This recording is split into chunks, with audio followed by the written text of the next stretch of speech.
박근혜 대통령의 퇴진을 요구하는 대학생들의 동맹 휴업이 시작됐습니다. 내일은 도내에서도 최대 3만 명이 참가하는 촛불 집회가 열립니다. 최근 논란이 되고 있는 새만금 카지노 추진과 관련해 새만금이 자칫 다른 지역의 규제를 푸는데 이용되는 것 아니냐는 우려가 제기되고 있습니다. 김장 배추가 흉작을 면치 못하면서 가격이 고공행진을 계속하고 있습니다. 김장철을 맞은 가게에 부담을 주고 있습니다. 여러분 안녕하십니까? 전북권 뉴스입니다. 국정농단에 분노한 민심이 걷잡을 수 없이 번지고 있습니다. 도내 대학생들도 박근혜 대통령 퇴진을 촉구하며 동맹 휴업에 들어갔습니다. 내일은 전주와 익산, 군산 등 도내 곳곳에서 제3차 민중 총궐기 대회가 열립니다. 한범수 기자가 보도합니다.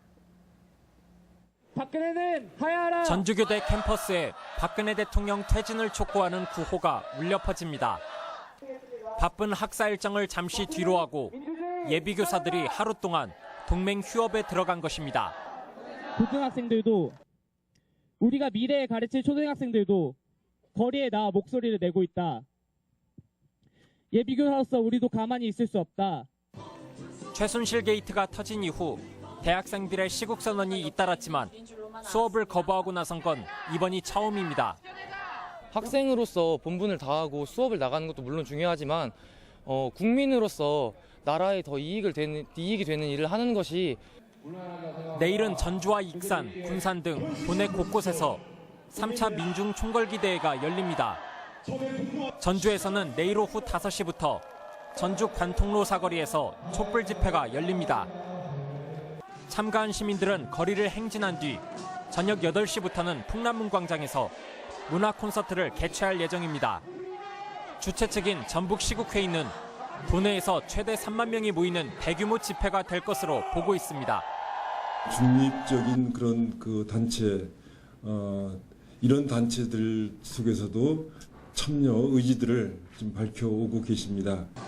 또한 서울 광화문에서 열리는 민중 총궐기에 민주당과 국민의당 전북도당에서 대거 상경하기로 했으며 도민들의 개별적인 참여도 예상되고 있습니다. MBC 뉴스 한범수입니다. 새만금 내국인 카지노에 전라북도는 물론 새만금 개발청까지 회의적이었던 것으로 드러나 추진 배경이 갈수록 의혹입니다. 국회의원 한 사람만을 통해서 대규모 투자가 논의됐다는 것인데 상식적이지도 않습니다. 고차원 기자가 보도합니다. 지난달 중순 전북대 최고위 과정 특강에서 송하진 지사는 새만금 내국인 카지노 관련 질문을 받았습니다. 이에 대해 송 지사는 새만금에 카지노 투자를 하겠다는 기업이 전혀 없다고 잘라 말하며 왜 이런 법이 발의됐는지 의문을 표시합니다. 분명한 주체가 나타나서 얼마를 어떻게 무엇을 하겠다는 말을 하면 그때라도 고민해 보겠다. 아무도 안 나타난다니까요. 누군지도 모르겠고. 새만금 내국인 카지노 법안 발의 전 김관영 의원이 기자들에게 마리나베이 샌즈그룹이 투자 의향을 밝혔다고 말한 것과는 전혀 다릅니다. 송 지사는 이 자리에서 내국인 카지노에 대한 찬반 입장을 드러내지는 않았지만 전라북도에 도움이 안 된다는 점을 분명히 했습니다. 부산시장은 찬성 발언을 했습니다. 카지노 업체가 와서 들어오겠다고 했거든요. 저기 풀어지면 우리는 당연히 풀린다. 그러면 우리는 풀어만 놓고 자칫하면 나무동네 잔치가 될 수도 있다. 그런 얘기입니다. 실제로 마리나베이 샌즈 대표는 지난 3월 한국 언론과의 인터뷰에서 한국 진출 희망 지역을 특정하지 않았습니다. 투자 갈증에 허덕이는 새만금 개발청도 내국인 카지노 유치에 대해서는 선을 긋고 있습니다. 내국인 카지노는 새만금청에서 제가 알기로는 공식적으로 검토한 건 아니었기 때문에 의원실하고 업무 협의를 하거나 그러지는 않았을 것 같습니다. 김관영 의원 측이 제기된 의혹에 대한 해명을 미루면서 새만금 내국인 카지노 법안이 실제 무엇을 위한 법안인지 의혹은 더욱 커지고 있습니다. MBC 뉴스 고차원입니다. 전라북도에 따르면 새만금 개발청은 지난 3년 동안 모두 89개 기업과 투자 협약을 맺었지만 실제 입주 계약이 성사된 것은 5곳에 그쳤습니다. 특히 새만금 개발청은 올해 투자 유치 목표로 1조 원을 장담했지만 단 한 건의 투자 협약도 맺지 못해 그간 국내외에서 진행됐던 투자 설명회가 생색내기나 외유성 아니냐는 주장까지 나오고 있습니다. 요즘 김장이 한창인데요. 배추값이 좀처럼 떨어질 기미를 보이지 않고 있습니다. 김장용 배추 수확이 본격화됐는데 날씨 탓에 작황마저 좋지 않다고 합니다. 김하연 기자의 보도입니다. 부안의 한 배추밭. 엊그제 수확이 끝났지만 마치 수확을 하지 않은 밭처럼 배추가 곳곳에 그대로 서 있습니다. 안으로 들어가 보니 배추 속이 덜 차 잎들이 늘어져 있고 뿌리도 군데군데 썩었습니다. 이 밭의 경우 배추의 약 30%가량은 이처럼 상품성이 떨어져 수확을 하지 못하고 버려야 하는 상황입니다. 속이 들어차는 시기인 10월 중순, 흐리고 비가 많이 내려 햇볕을 제대로 보지 못했고 포기가 썩는 무름병까지 속출했습니다. 비가 안 오다 갑자기 오는 바람에 그 무름병 같은 게 많이 생겨가지고 약을 많이 해도 잡히지를 않아요. 약간 흉작이라고 봐야죠. 평균에서 한 80%? 김장 배추가 흉작을 면치 못하면서 배추값은 고공행진을 이어가고 있습니다.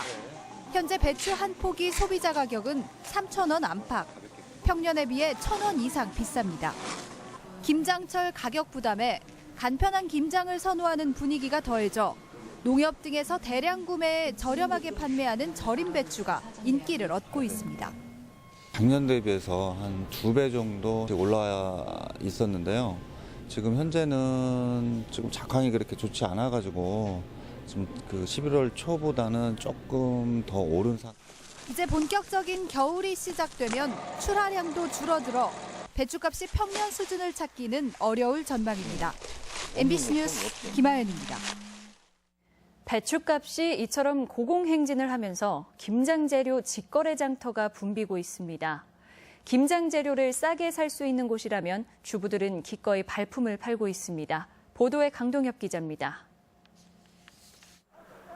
직거래 장터가 마련된 도청광장이 쌀쌀한 날씨 속에서도 주부들로 북적입니다.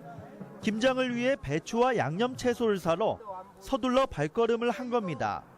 산지 작황 부진에도 저렴한 가격에 원하는 재료들을 장만할 수 있다 보니 주부들은 그제서야 한시름을 놓습니다.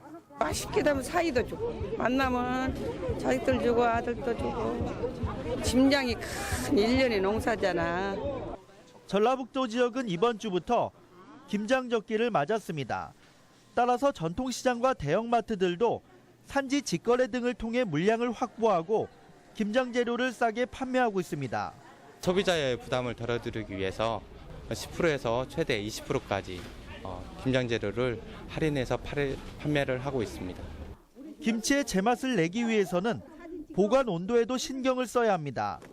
냉장고의 온도를 5도 안팎으로 유지해 숙성시켜야 상큼하고 시원한 맛을 내는 유산균과 신맛을 내는 유산균이 고루 증식해 김치 맛을 깊고 풍부하게 하기 때문입니다. MBC 뉴스 강동엽입니다.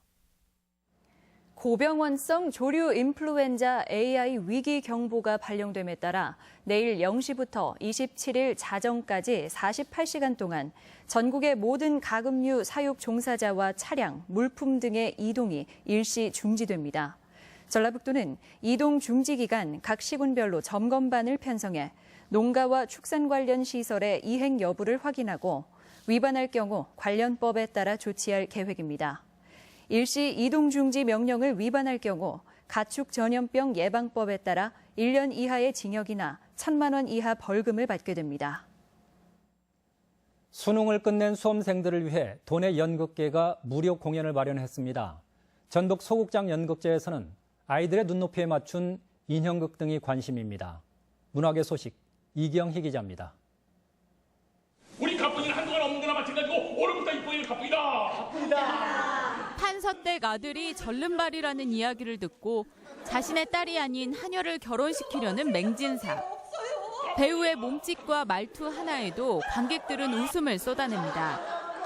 얼마 전 수능을 마친 수험생들로 연극을 보며 무거운 짐을 던지고 수능 스트레스를 날립니다. 전주 시립극단이 수험생들을 위해 무료로 특별 공연을 준비했습니다. 교과서에서 보던 작품인데 수능 끝나고 연극으로 다시 보니까 조금 더 실감나게 잘 재밌게 본 것 같아요. 효녀 심청이의 이야기가 아이들의 눈높이에 맞춰 인형극으로 꾸며졌습니다. 인당수에 몸을 던진 뒤 펼쳐지는 물속 장면은 반짝이는 야광으로 효과를 줘 볼거리를 제공합니다. 연극이 끝난 뒤 아이들은 배우와 함께 사진을 찍으며 즐거워합니다. 제24회 전북 소극장 연극제의 첫 번째 작품이자 유일한 인형극으로 우리 소리가 곁들여졌습니다. 아동을 생각하고 문화예술을 좀 가깝게 이렇게 아이들에게 접하게 하기 위해서 저희는 인형극을 준비하게 되었습니다. 전주와 익산, 남원 등 5개 소극장에서 열리는 연극제는 다음 달 말까지 계속됩니다. MBC 뉴스 이경입니다. 한국은행 전북본부에 따르면 이번 달 소비자 심리지수는 97.1로 지난달 102.7보다 5.6포인트 하락했습니다. 각 항목별로 보면 현재 생활 형편과 가계 수입 전망, 향후 경기 전망 등 대부분의 항목에서 부정적인 응답이 증가해 소비자들의 체감 경기 부진이 고스란히 반영됐습니다. 억울한 옥살이를 한 피해자들이 낸 재심 청구에 무죄 판결이 따랐습니다. 전용우라 방송은 내일 오전 8시 25분부터 방송되는 시사토론에서 익산 약촌 오거리 살인사건과 삼례 3인조 강도 사건 무죄 판결의 의미와 밝혀진 문제점들 그리고 과제를 짚어봅니다. 여러분의 많은 시청 바랍니다. 오늘의 간추린 뉴스입니다. 지난 여름 가뭄으로 30%대까지 떨어졌던 도내 저수율이 9월 이후 내린 비로 65%까지 올라 평년인 70.9% 수준에 근접했습니다. 농산당국은 현재 저수율이면 내년도 영농급수에 차질이 없다고 밝혔습니다. 전북 학원 설립 운영과 과외 교습에 대한 조례가 개정됨에 따라 내년부터는 학원의 교습비와 학원비 반환 기준을 밖에서도 확인할 수 있게 됐습니다. 학원에서 교습비 등을 외부에 게시하지 않고 2차례 적발되면 교습 정지, 3차례 위반하면 등록이 말소됩니다. 지난 4월 초 뒤틀림 현상이 발견된 풍남문 종각에 대한 보수 공사가 진행됩니다. 전주시는 문화재청으로부터 5천만 원의 국비를 확보함에 따라 내년 상반기부터 종각 보수를 진행해 내년 광복절에는 종소리를 다시 들을 수 있을 것으로 전망했습니다. 혁신도시 공공기관이 합동으로 불우이웃 돕기 활동을 벌였습니다. 한국전기안전공사는 어제 국민연금공단, 한국국토정보공사와 함께 전주시 서서학동에서 독거노인과 기초생활수급자 가정에 연탄 10,000장을 전달했습니다. 간추린 뉴스였습니다. 김광수 의원은 시도의회가 집행부를 감시하고 제대로 된 정책을 발굴할 수 있도록 정책 지원 전문 보좌 인력 도입이 필요하다며 법안을 대표 발의했다고 밝혔습니다. 현재 지방위원 정책보좌관제는 의정활동 보좌보다는 조직이나 민원 관리에 활용될 가능성이 높다며 시기상조라는 반론도 많아 찬반 논란이 예상됩니다. 전라북도에 따르면 지난 2010년부터 2014년까지 동부권 식품 클러스터에 660여억 원을 투입한 결과 관련 기업 매출액 740억 원, 고용 인력 674명이 창출됐습니다. 지금까지 전북권 뉴스였습니다.